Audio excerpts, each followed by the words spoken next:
बहुत लोगों का ये मानना है कि वास्तु जो है वो अभी नया-नया ट्रेंड करा है। इंस्टाग्राम में बिकने लगा है, यूट्यूब पे वीडियोज़ आने लगे हैं, पॉडकास्ट आने लगे हैं, इस वजह से लोग मानने लगे हैं। लेकिन ऐसा नहीं होता है, वास्तु जो है वो बहुत पुराना है। आज के टाइम में क्योंकि अवेयरनेस बढ़ गई है, टेक्नोलॉजी बढ़ गई है, इसकी वजह से हर एक व्यक्ति उसको अप्रोच कर पा रहा है। पहले के ज़माने में जो वास्तुशास्त्र की विद्या होती थी, वो कुछ ही लोगों तक सीमित रहती थी क्योंकि उनको उसकी इन डेप्थ नॉलेज होती थी और राजा उनको अफ़ोर्ड कर सकते थे क्योंकि अगर मान लीजिए उनके हिसाब से कोई चीज़ किसी एक स्पेसिफ़िक जगह पर आनी है, तो राजा ही अफ़ोर्ड कर सकता था उसको वहाँ बनवाने के लिए। एक कॉमन पर्सन के लिए इतना अफ़ोर्डेबल नहीं होता था। तो आप पहले के बारे में अगर सोचिए, आज के ज़माने में कोई भी एक बिज़नेस 10 साल, 15 साल, 20 साल पहले वर्ल्ड का रिचेस्ट आदमी कोई और था। उसके बाद 5 साल बाद कोई और हो गया। उसके 5 साल बाद कोई और हो गया। लेकिन अगर आप पहले ज़माने की बात करिए तो एक जो रॉयल फैमिली थी वो एक राज्य पे 100 साल, 150 साल राज करती थी और वही रॉयल फैमिली अपने लिए हेir तैयार करती थी कि भाई कैसे उनके मंत्री जो होंगे वो मंत्री के बेटे मंत्री बनेंगे, राजा का बेटा राजा बनेगा। तो क्या ये सब किस्मत में लिखवा कर के लाए हैं? नहीं। एनर्जी भी तो कुछ उनको अलग से सपोर्ट करती थी कि भाई हमारा जो मंत्री होगा उसके अंदर इतनी कैपेबिलिटी होनी चाहिए कि वो अच्छे से गाइड कर सके। जो हमारे राज के गुरु होंगे, उनका बेटा अगर गुरु बनता है तो उनके पास-पास क्या उनके एनवायरनमेंट से उनको मदद मिलनी चाहिए कि उनका बेटा गुरु ही बने, राजा ना बने। ऐसी प्रोग्रामिंग स्पेस में होती थी,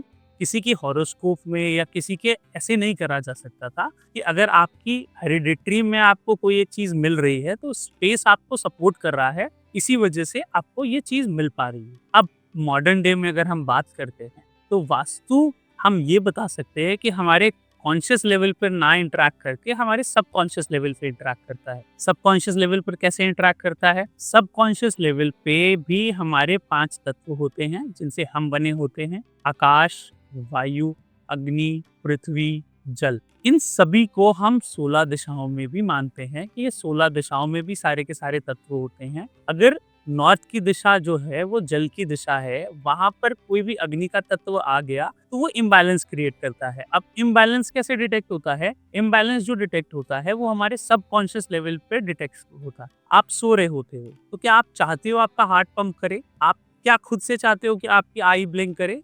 ऐसा आप कुछ भी नहीं चाहते, लेकिन वो हो रहा होता है। क्यों हो रहा होता है? ये 10% जो हमारा कॉन्शियस ब्रेन है, ये इसकी लिमिट से बहुत ऊपर है। तो जो सबकॉन्शियस ब्रेन है, ये बैक ऑफ द माइंड पे ये सारी चीज़ें डिटेक्ट कर रहा होता है और पीछे से कमांड्स दे रहा होता है। ये सबकॉन्शियस माइंड ही है जो एक रेडार की तरह वर्क करता है। आप जहाँ पर भी जाते हो, वहाँ की वाइब्रेशंस वो कैच कर लेता है कि वो जगह पॉजिटिव है, नेगेटिव है। किसी जगह जाएँगे तो आपका मन बहुत ज़्यादा खिल उठेगा कि यार यहाँ पर आए तो बहुत अच्छा लग रहा है, और किसी जगह जाएँगे तो आपका स्पेस ब्लैंक हो जाएगा। तो क्या वहाँ की साइनेज या वहाँ के लोगों ने आपके ऊपर इफ़ेक्ट डाला? नहीं, ऐसा नहीं होता। आप जब उस जगह पर जाते हो तो उस जगह का वाइब्रेशन आपका सबकॉन्शियस ट्रैक करता है और फिर वो आपको सिग्नल्स देता है कि वो जगह कैसी है, अच्छी है या बुरी है। इसी तरह से आप जहाँ पर अपना दिन भर काम करते हो, आपका ऑफिस हो सकता है, आपका घर हो सकता है। ऑफिस में भी आप बैठे अपनी डेस्क पे हो, डेस्क पे काम कर रहे हो, बट वो सबकॉन्शियस आपके रेडार पे ये डिटेक्ट कर रहा है कि नॉर्थ का ज़ोन है, तो नॉर्थ का ज़ोन जल की दिशा का ज़ोन होता है। क्या वहाँ पर आपने ऑफिस की पैंट्री बना दी जिसकी वजह से वो दिशा इम्बैलेंस हो गई है, और वो इम्बैलेंस दिशा आपकी लाइफ में अपॉर्च्युनिटीज़ लाने को बाधक बन रही है। तो ये आपका जो भी हो रहा है वो सबकॉन्शियस लेवल पर हो रहा है, और हम जब उसी नॉर्थ की दिशा में रखी हुई पैंट्री के गैस के नीचे ग्रीन कलर का स्टोन डाल देते हैं, तो आपका सबकॉन्शियस ये मान लेता है कि वहाँ पर अब वो जो इम्बैलेंस था वो ट्रीट हो गया। तो ये जितना भी काम हो रहा है वो आपके सबकॉन्शियस लेवल पर हो रहा है। तो इतना सारा एग्जाम्पल और इतनी सारी चीज़ें आपको बताने का मकसद ये था कि आज की भाषा में आपको साइंस ज़्यादा अच्छे से समझ में आता है, लेकिन जो साइंस भी है वो हमारे सांख्य दर्शन से निकला है, और वो सांख्य को ही डेवलप कर करके साइंस बनाया गया है। तो आप ये समझिए कि वास्तु जो है वो प्योर लॉजिक है, ट्राइड एंड टेस्टेड है, 10,000 साल से सनातन धर्म की नींव बना हुआ है। अगर ये आप अपनी एवरीडे लाइफ पे प्रैक्टिस करते हो तो आपके लाइफ के स्पीड ब्रेकर्स जो हैं वो कम हो जाते हैं। मैं नहीं कहता कि स्पीड ब्रेकर्स हट जाएंगे, लेकिन स्पीड ब्रेकर्स कम हो जाएंगे, लाइफ स्मूथ हो जाएगी और आपको आपकी लाइफ में चेंजेस समझ में आने लगेंगे।